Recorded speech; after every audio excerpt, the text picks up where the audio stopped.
Hello viewers, welcome to my YouTube channel learn English with Tamanna. আজকের আমার ভিডিওটার topic হচ্ছে আইএলটিএস স্পিকিং পার্ট 1 নিয়ে। পুরো আমরা যারা এই কমিউনিটিতে আছি আমরা সবাই জানি আমাদের স্টুডেন্টদের সমস্যাটা কোথায়, সেটা হচ্ছে স্পিকিংয়ে। ঠিক আছে, কারণ আমাদের আমাদের যে এডুকেশন সিস্টেমটা আছে সেটা বলা যেতে পারে এখনো প্রিটি মাচ ব্যাকডেটেড। কেন? কারণ আমাদেরকে ইংলিশ এমনভাবে পড়ানো হয় যে আমরা ছোটকাল থেকে জানি না যে ইংলিশে আসলে কিভাবে কথা বলা উচিত, রাইট? যদি এটা আমাদেরকে ছোটকাল থেকে গাইড দিত তাহলে এটাও হয়তো আমাদের কাছে পানি ভাত হয়ে যেত, রাইট? ওকে, যেহেতু আমাদের কাছে পানি ভাত না, তাহলে জিনিসটাকে কিভাবে পানি ভাত বানানো যেতে পারে, that is our goal, right? Okay, মানুষ পারে না এমন কোনো জিনিস নেই, মানুষ চাইলে সব সম্ভব।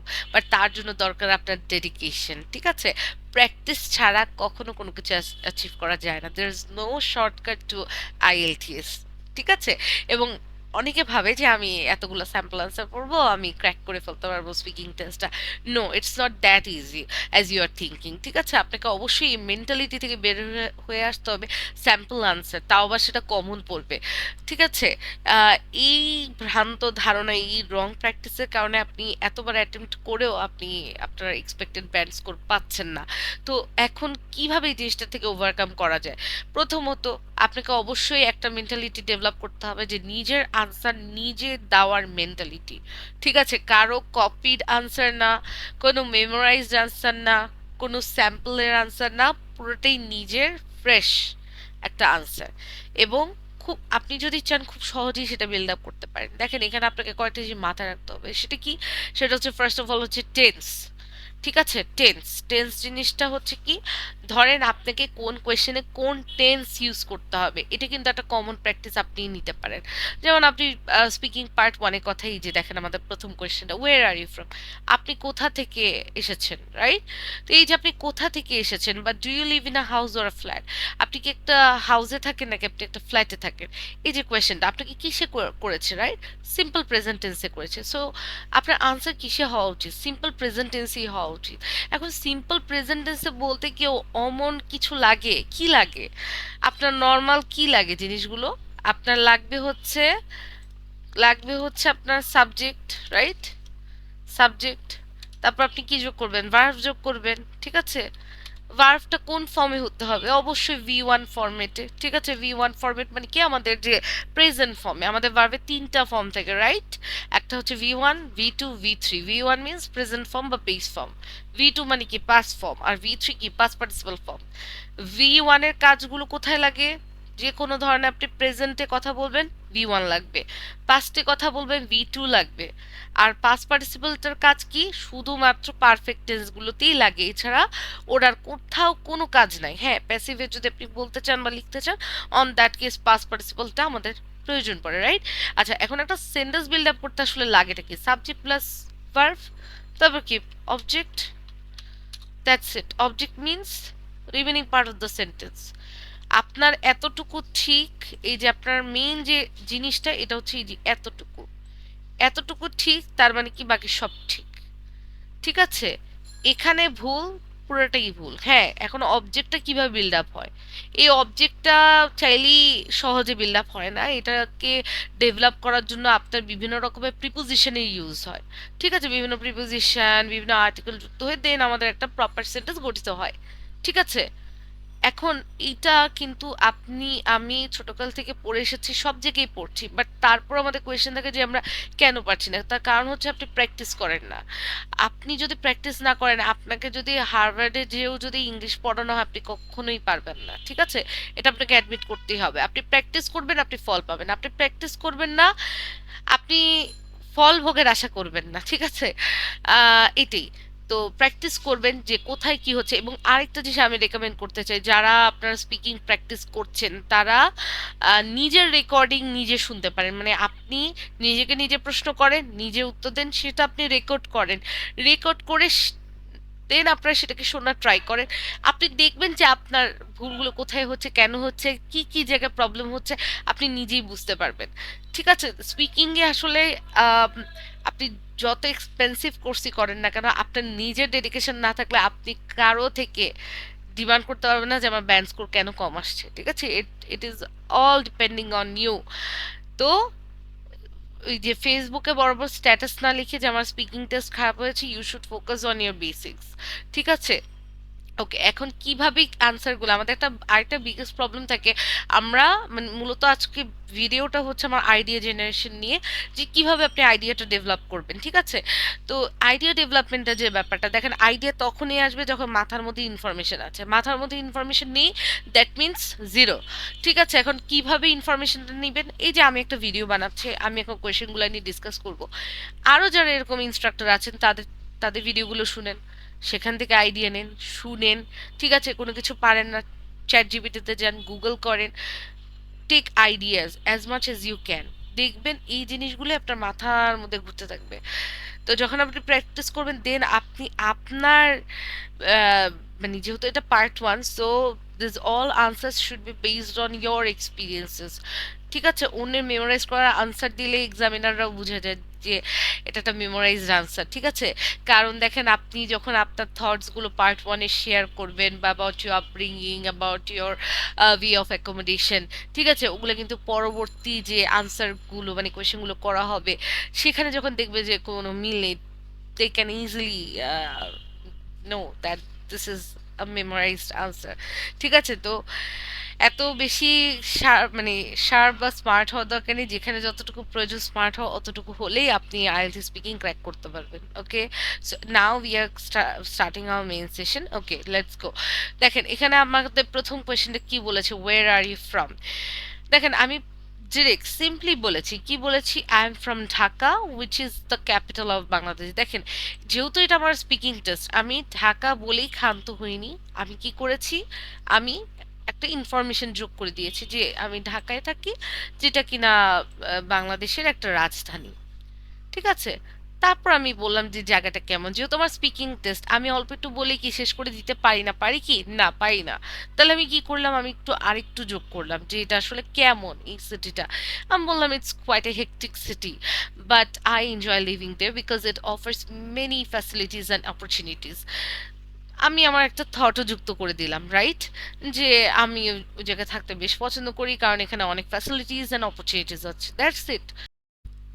এখন আপনি যদি ঢাকা না থেকে আপনি যদি কুমিল্লায় থাকেন, নোয়াখালীতে থাকেন, সিলেট থাকেন, ঠিক আছে, হোয়াট এভার, হ্যাঁ, আপনার যে প্লেস, সেই প্লেসটা আপনি বসিয়ে দেন। I am from, for example Comilla দিয়ে বলছি। হ্যাঁ, যদিও আমি কুমিল্লার মেয়ে, বাট আমি ঢাকা দিয়ে আমার আনসারটা মনে হয়েছে যে আমি বললে আরো ভালো বলতে পারবো, so that I chose Dhaka. Okay, so আপনি বলেন যে আই এম ফ্রম কুমিল্লা। কুমিল্লাটা কি একটা district, right, which is a district of Bangladesh. তারপর আপনি বলেন যে কুমিল্লা প্লেসটা কেমন এবং এটা ঢাকা থেকে কত দূরে অবস্থিত। ঠিক আছে? আপনি বলতে পারেন যে ইট ইজ সিচুয়েটেড বা it is located outside of the Dhaka city. আপনি বলতে পারেন চাইলে দূরত্বটাও, যে how long it takes to reach there from Dhaka to Comilla. Okay, it's a very beautiful district surrounded with trees, beautiful rivers, ponds, birds, and many other natural beauties. Okay, তারপর বলে দেন যে why you enjoy living there because of the natural beauty। বলে শেষ। এত বড় না হলেও হবে, জাস্ট 2 থেকে 3 লাইন, দ্যাটস ইট। আমি যেমন 2 লাইন বলেছি, যে কিন্তু 2 লাইন হলেও আমার সেন্টেন্স একটু বড় দেখাচ্ছে, বিকজ আমি আমার একটা লাইনই এখানে দুটার সমান। যে আমি কি বললাম, I am from Dhaka which is the capital of Bangladesh, it's quite hectic city, but I enjoy living there because it offers many facilities and opportunities. শেষ, আনসার রেডি। এটার বলতে কি কোনো কিছু মানে রকেট সায়েন্স হওয়া ফিল করা উচিত? Obviously not. কারণ এর থেকেও কঠিন কোয়েশ্চেন আপনার জন্য পার্ট 3-তে অপেক্ষা করছে। অ্যাটলিস্ট পার্ট 1-এ আপনি একটা ভালো মার্কস তুলতে পারবেন। কেন?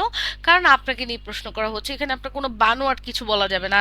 একদম যেটা ফিলিংস সেটাই বলেন, যেটা ভিতর থেকে আসতেছে। ঠিক আছে? যেটা আপনার আসলেই, যেমন এখানে আমাদের এই প্রশ্নটা কোয়াইট কমন একটা প্রশ্ন, do you live in a house or a flat, right? Okay, তাহলে আমরা একটু দেখি। ওকে, তো আমি এখানে উত্তরটা কি দিয়েছি, আমি বলেছি যে আমার যেটা রিয়েল আনসার, যে I live in a flat in an apartment building. আমি একটা অ্যাপার্টমেন্ট বিল্ডিংয়ের ফ্ল্যাটে থাকি। দেখেন, আমাকে সিম্পল প্রেজেন্টে প্রশ্ন করেছে, আমি সিম্পল প্রেজেন্টেই উত্তর দিয়েছি, রাইট? আর সিম্পল প্রেজেন্ট টেন্স নর্মালি কখন ব্যবহার করব? যখন যেটা কি না আমার নিয়মিত অভ্যাস, রাইট, আমার হ্যাবিচুয়াল ফ্যাক্ট, বা যেটা চিরন্তন সত্য, ইউনিভার্সাল ট্রুথ, এই দুটা পার্সপেক্টিভের ক্ষেত্রে আমি সিম্পল প্রেজেন্ট টেন্সটা ইউজ করব। এখন এখানে আরেকটা চ্যালেঞ্জিং ফ্যাক্টর হচ্ছে রেলেভেন্ট আনসার মেক করাটা কিন্তু একটু টাফ হয়ে যায়, রাইট? যে আমরা কিন্তু অনেক সময় অপ্রাসঙ্গিক কথা টেনে ফেলি। তো প্রাসঙ্গিক কথা কিভাবে, এটা পুরোটাই প্র্যাকটিস। দেখেন, আপনাকে আপনার ফ্ল্যাট সম্বন্ধে জিজ্ঞাসা করেছে যে আপনি হাউসে থাকেন নাকি ফ্ল্যাটে থাকেন। এখন আপনি ফার্স্টে উত্তর দিলেন কি আমি একটা ফ্ল্যাটে থাকি, অ্যাপার্টমেন্ট বিল্ডিং এ। এখন অবশ্যই আপনাকে এটাও যুক্ত করলে ভালো দেখাবে যে আপনি কত নাম্বার ফ্লোরে থাকেন, রাইট, এবং আপনার ফ্ল্যাটটা কিরকম দেখতে। ওভারঅল একটা লাইন বলে দিলে কি এনাফ। ঠিক আছে, যেহেতু এটা আপনার স্পিকিং টেস্ট, আপনি এক লাইন বলে শেষ করতে পারবেন না যে I live in a flat in an apartment building. No, আপনাকে অবশ্যই অবশ্যই অবশ্যই আপনাকে রিলেভেন্টলি আপনার আনসারকে এক্সপ্যান্ড করতে হবে। অ্যান্ড যেহেতু পার্ট ওয়ান, বেশি একটা এক্সপ্যান্ড করতে হবে না, স্লাইটলি এক্সপ্যান্ড করলেই হয়ে যায়। And that also depends from question to question. যেমন এইসব টাইপের যে কোয়েশ্চেনগুলো অ্যাকোমোডেশন রিলেটেড, এগুলোতে আসলে বেশি কিছু তেমন একটা থাকে না, জাস্ট কি you need to exaggerate the things. ঠিক আছে, বিট রিলেভেন্টলি দো। বাট হ্যাঁ, এই জিনিসটা পুরোটাই একটা আর্ট। এটা যদি আপনি প্র্যাকটিস করেন, by the time you will achieve this art, okay, or the skill. আচ্ছা, এখন আমাদের নেক্সট কোয়েশ্চেনটা কি দেখেন, what do you like most about your home? আপনি আপনার ঘরের কোন জিনিসটা পছন্দ করেন? তখন আমি বললাম যেটা আমার মানে আমার ক্ষেত্রে যেটা ট্রু সেটাই আমি বললাম যে ওয়েল আই উড সে। দেখেন, এই জিনিসটা একটা কমন একটা জিনিস আপনি ইউজ করতে পারেন, ওয়েল আই উড সে। এই যে আই উড সে, আমি বলবো, হ্যাঁ, এই জিনিসটা একটু quite formal to give a reply of a question, ঠিক আছে? Well, I would say my favorite part of my home is the balcony, ঠিক আছে? তারপর আমি বললাম যে আমি ব্যালকনিতে আসলে কি করি, কখন যাই, কেন যাই, কেমনে যাই, ঠিক আছে? ছোট্ট করে বললাম যে it's a perfect place to relax. Whenever I feel stressed, I go there with a cup of coffee and spend some quiet time on my own. I really enjoy watching the sunset from there. এবং আমার ওই জায়গা থেকে sunset দেখাটা সবচেয়ে বেশি পছন্দ। হ্যাঁ, যদিও ইটস নট ট্রু, আমার বাসা থেকে সানসেট দেখা যায়, ঠিক আছে, বিকজ আশপাশে প্রচুর অ্যাপার্টমেন্ট।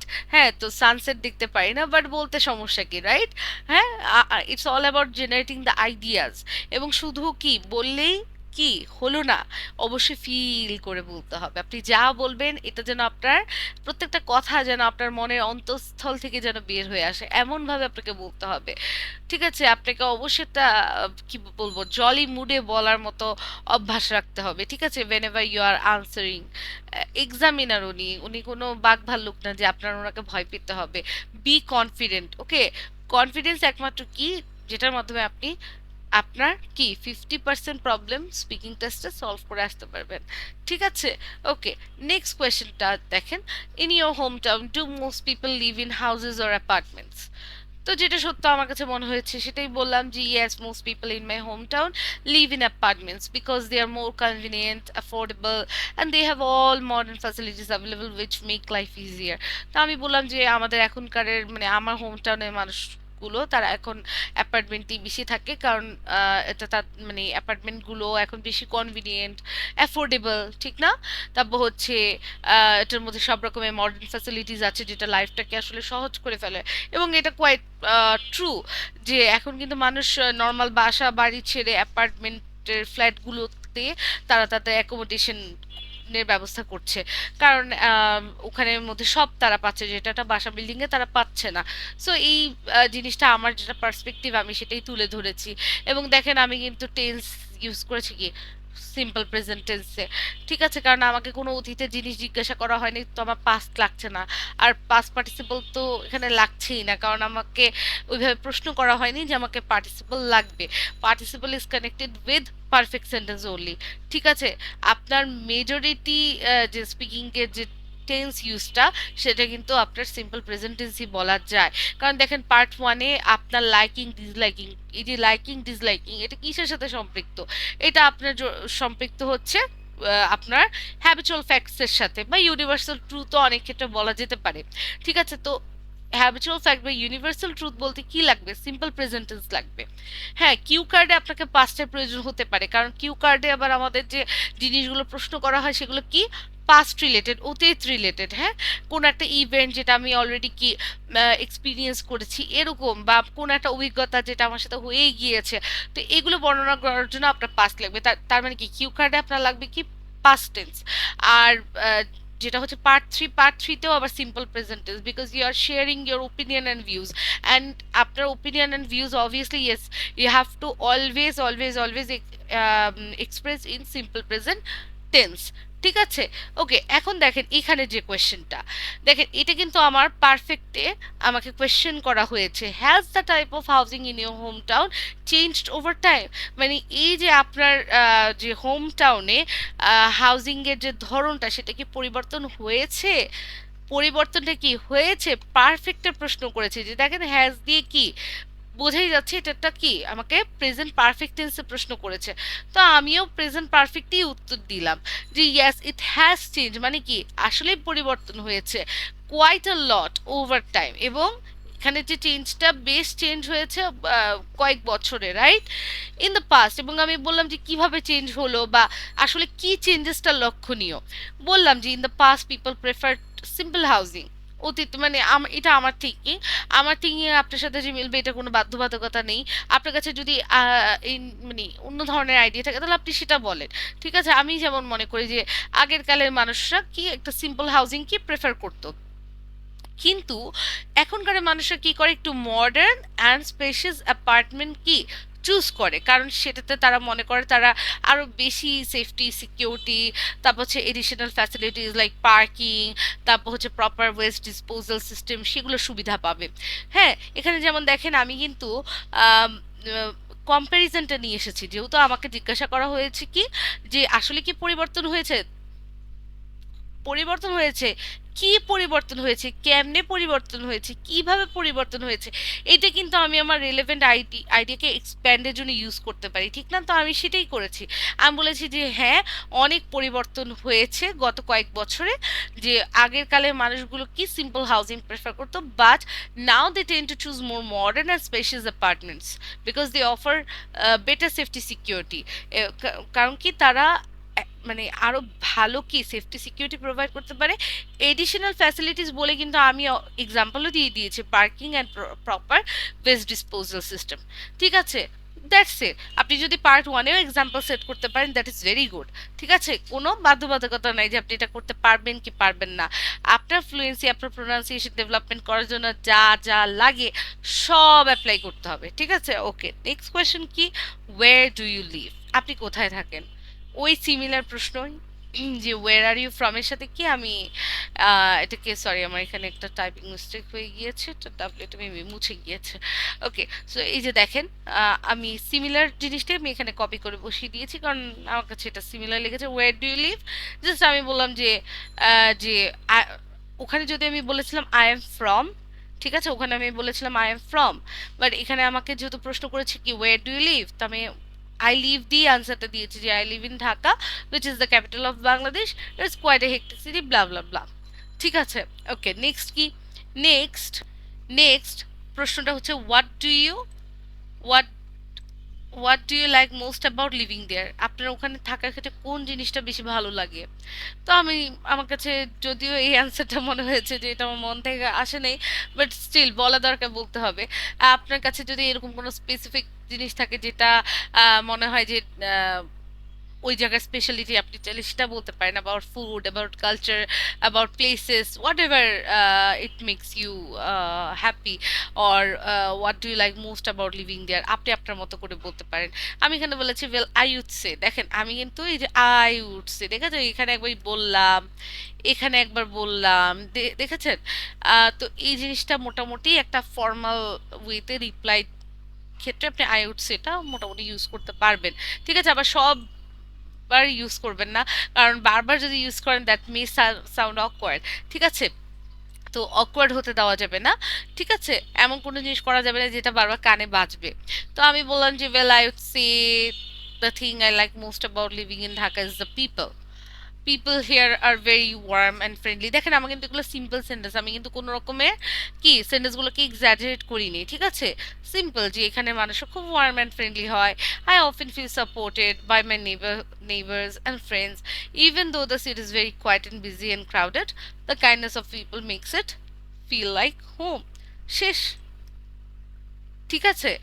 পুরোটাই হচ্ছে নিজের মনের থেকে আসতে হবে। মেমোরাইজ বা কি স্যাম্পল আনসার পড়ে কখনোই ভালো করতে পারবেন না। এখন আপনার যেটা মন থেকে আসে, যদি আপনি যে জায়গায় থাকেন সেই জায়গার ফুড কালচার বা ফুড বা অন্য কোনো কালচার যদি আপনার ভালো লাগে, হ্যাঁ, বা ফেস্টিভ্যাল যদি ভালো লাগে, আপনি সেটা মেনশন করেন, যেটা আপনার মন থেকে আসবে। কারণ কি, যেটা মনে থেকে আসবে সেটা আপনার এক্সাম হল কি, এক্সাম হল থেকে বের হওয়ার পরও মনে থাকবে। বাট আপনি এমন আনসার বললেন, মুখস্থ আনসার, আপনি হুট করে থেমে ভাবতে থাকলেন যে আপনি কি বলবেন, খেয়ে গেলেন ধরা। ঠিক আছে? তো ধরা খাওয়া যাবে না। নিজের মনের থেকে বলার প্র্যাকটিস করতে হবে। এখন দেখেন এখানে কি, হ্যাজ ইউর এরিয়া, এটা কিন্তু আবার আমাকে কি পারফেক্ট টেন্সে প্রশ্ন করেছে। Has your area changed much in recent years, মানে কি, মানে বিগত বা সম্প্রতি বছরে আপনার এরিয়াতে কোনো চেঞ্জেস হয়েছে? আমি বললাম যে দেখেন আমাকে প্রেজেন্ট পারফেক্ট টেন্সে প্রশ্ন করেছে, আমি প্রেজেন্ট পারফেক্ট টেন্সে রিপ্লাই দিচ্ছি যে yes my area has changed drastically in recent years. In the past, it was a quiet neighborhood with traditional houses and beautiful canals. Nowadays, modern apartments have replaced much of the old charm, and many canals have been filled in. While the area is more developed, I do miss the peaceful and vibrant atmosphere it once had. ঠিক আছে? এবং আমি আম, জিনিসগুলোকে miss করি, আগের যেটা peaceful and vibrant atmosphere ছিল সেটা যেটা এখন হারিয়ে গিয়েছে ডেভেলপমেন্টের কারণে। ঠিক আছে? এই যে বলে ফেললাম। ওকে, এখন জিনিসগুলোকে কিভাবে আপনি একটা স্ট্রাকচারে আনতে পারেন, এটা আপনাদের সুবিধার্থে আমি করে দিয়েছি, যাতে করে আপনারা যারা নতুন, আপনারা এই ফরম্যাটটা মাথায় রাখতে পারেন। এখন স্ট্রাকচারটা আপনাদের কিভাবে কাজে লাগতে পারে আপনাদের আনসার ডেভেলপমেন্টের ক্ষেত্রে দেখেন। যেমন আপনার এখানের কোয়েশ্চেনটা, what do you like most about your home. তো এখানে আপনি পয়েন্টটা বললেন যে আপনার কোন জিনিসটা পছন্দ, then you need to explain because or why do you like that the most. ঠিক আছে? এটা হচ্ছে যেমন ফার্স্ট একটা জিনিস মনে রাখার একটা মাধ্যম। সেকেন্ড জিনিসটা কি, has your area change in recent year, then the answer is yes or no, and then explain why and what has changed. Next কি, next যেমন do you live in a house or a flat, you need to specify whether you live in a house or a flat. যদি house হয় হাউসের বুঝে answer, যদি flat হয় ফ্ল্যাটের বুঝে আনসার। ঠিক আছে? এটা এমন কোনো কমপ্লিকেটেড কিছু না, এটা খুবই ইজি একটা জিনিস, if you know how to do it, and for this you need to do a lot of practice. এটাই। এখন দেখেন, আমাদের অনেকেরই একটা অভিযোগ থাকে যে এত ভালো বলার পর বা ভালো ভোক্যাবস ইউজ করার পরও আমাদের আনসারগুলো ন্যাচারাল শোনায় না। এটার পিছের আসলে কারণটা কি? এটার কারণ হচ্ছে আপনি কম লিঙ্কিং ওয়ার্ডস ইউজ করছেন, বিধায় আপনার যে কোহেসিভ বা কোহেশনটা ওইটা ভালোভাবে অ্যাচিভ হচ্ছে না, যে কারণে আপনার আনসার ন্যাচারাল শোনাচ্ছে না।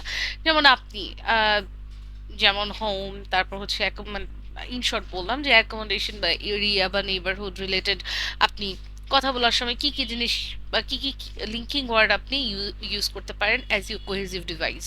যেমন আপনি বিপরীতধর্মী আইডিয়াসগুলোকে ডেভেলপ করার জন্য however, but, although, even though এটা ইউজ করতে পারে।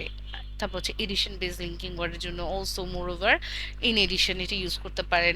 কারণের জন্য ফর রিজন, মানে কি কারণ ডেভেলপ করার জন্য আপনি ইউজ করতে পারেন because, since, as a result, consequently. ঠিক আছে? এরকম। তারপর সিকোয়েন্স আকারে বলার জন্য অনেক সময় আমরা কিছু জিনিস সিকোয়েন্স আকারে কি এক্সপ্লেইন করে থাকি, তখন আপনি first, then after that, finally, ঠিক আছে, অ্যাট লাস্ট, এরকম, বা ইনিশিয়ালি। তো এইসব জিনিসগুলা আপনি ইউজ করতে পারবেন। তো যত ভালো লিঙ্কিং ওয়ার্ড আপনি ইউজ করতে পারবেন তত ভালো আপনার কি আনসারটা ন্যাচারাল শোনাবে এবং তত ভালো আপনার ব্যান্ড স্কোর হবে। তো এটা ছিল আজকের আমাদের ডিসকাশন, এবং মোটামুটি আপনারা এই যে এখানে যে প্রশ্নগুলো আছে, home, flat, home town, area, এগুলো মোটামুটি রিসেন্ট আমাদের মার্চে কোয়েশ্চেন এসেছে। এ, মোটামুটি সব জায়গায় এগুলো কমন পড়ে।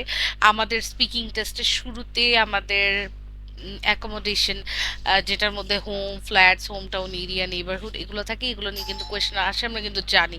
সো আপনি মোটামুটি এগুলো যদি নিজের মতো করে আনসারটা ডেভেলপ করে ফেলতে পারেন, আপনি কিন্তু একটা ভালো ব্যান্ড স্কোর অ্যাচিভ করতে পারেন। কারণ first impression is the last impression, so you have to keep in mind যে আপনি প্রথমে যেভাবে আপনার নিজের ইমেজটা ডেভেলপ করবেন, পরবর্তীতে ওটা কিন্তু একটা ইম্প্যাক্ট করবে। কারণ আমরা কিন্তু যা ভালো করার আমাদের প্রথমেই করতে হবে। কারণ পার্ট থ্রিতে যে আপনার কিন্তু আরো ইন্টেন্স লেভেলে চলে যাবে। সো তখন কিন্তু আপনি এত ভালোভাবে আনসারগুলো না, মানে না দেওয়ার সুযোগ থাকতে পারে। তাই যে যে লেভেলে আপনার একটু কি মোটামুটি লিনিয়েন্সি আছে, সেখান থেকে আপনারা ভালো ব্যান্ড স্কোর অ্যাচিভ করার ট্রাই করেন। মানে পার্ট ওয়ানটাকে সিরিয়াসলি নেন, ঠিক আছে? মানে every part is important, but একটা থাকে না যে আমি ফার্স্টেই ট্রাই করছি যে একটা ভালো একটা ফ্লুয়েন্সি বা প্রোনাউন্সিয়েশন বা একটা ভালো ইমেজ এক্সামিনারের সামনে ক্রিয়েট করা, দ্যাটস ইট। আর আপনারা যারা আমার কাছে ওয়ান টু ওয়ান পড়তে চান, যে কিভাবে আরো ভালোভাবে সেন্টেন্স ডেভেলপ করা যেতে পারে, কিভাবে আরো ভালোভাবে আইএলটিএস এর প্রস্তুতি নেওয়া যেতে পারে, আপনারা চাইলে আমার সাথে যোগাযোগ করতে পারেন। এবং আমি ওয়ান টু ওয়ান সেশন করিয়ে থাকি। আমার প্রত্যেকটা ক্লাসে ওয়ান টু ওয়ান, আমি কোনো ব্যাচের ক্লাস করাই না। এটাই, ইউ আর মোস্ট ওয়েলকাম। এটি, আর ভালোভাবে সবাই প্রিপারেশন নেন। এটাই। আর যদি ভিডিওটা ভালো লেগে থাকে, অবশ্যই লাইক, কমেন্ট, শেয়ার করে পাশে থাকবেন। Thank you so much.